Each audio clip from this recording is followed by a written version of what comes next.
Bueno, regresamos a uno de nuestros segmentos que más nos gusta.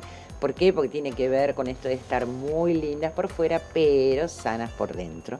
Y en esta oportunidad visitando a la doctora Jessica Invertarza, que ella es médica cirujana plástica y además de cirugía plástica, es cirugía reparadora.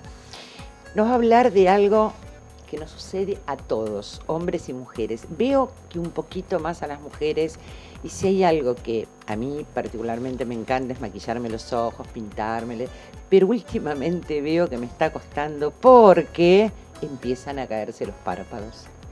O sea que hoy viene cirugía de párpados. Cirugía de párpados para hombres y mujeres. La caída de los párpados, sí, empieza bastante temprano. Con la toxina botulínica, al levantar la cola de ceja, en parte retardamos ese proceso, por lo menos del párpado superior. Pero llega un punto en que esa piel, que se llama blefarochalasis, cuando ya hay más piel de la que debería haber, y empieza a caer sobre el ojo, ya incluso hasta es molesto. Porque la gente no logra hasta ver, ese es el problema. Uno no se da cuenta que empieza a sentir el párpado pesado. Y ese es el momento en que uno tiene que hacer una cirugía de blefaroplastía, que es la cirugía de párpados. Esa cirugía de párpados, en donde se saca piel y las bolsitas que se empiezan a ver porque la piel se va afinando. Esa cirugía realmente rejuvenece mucho.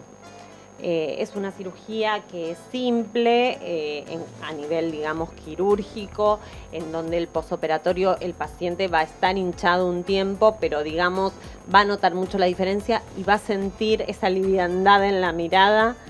Cambia mucho. Se va a volver a maquillar distinto, además. Va a tener que levantarse para pintar el párpado. Ese es lo primero que te dicen después de esa cirugía.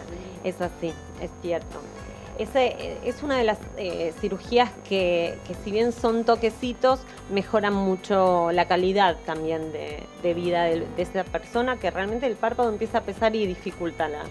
Bueno, creo que ha sido una clase magistral la que nos ha dado de todo aquello que uno hoy tiene al alcance de la mano para estar bellas por fuera, sanas por dentro, con bisturí, sin bisturí, pero fundamentalmente en manos de alguien serio, que creo que es lo que desde Mujeres de Recursos siempre hacemos hincapié.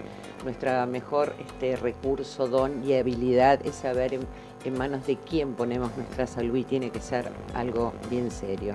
Así que bueno, por eso recurrimos a nuestra queridísima doctora. Recuerden, está en un lugar privilegiado, pleno Lavalle y Callao, llegás con una gran facilidad, vivas donde vivas, y la verdad que los productos que ella utiliza y todo lo que es su misma gente aquí en su centro estético es fantástico. Te agradecemos muchísimo y nos vamos a volver a ver porque nos va a ir dando tips de algunas cosas que seguramente a vos y a mí nos va a venir bárbaro. Gracias. Gracias a vos.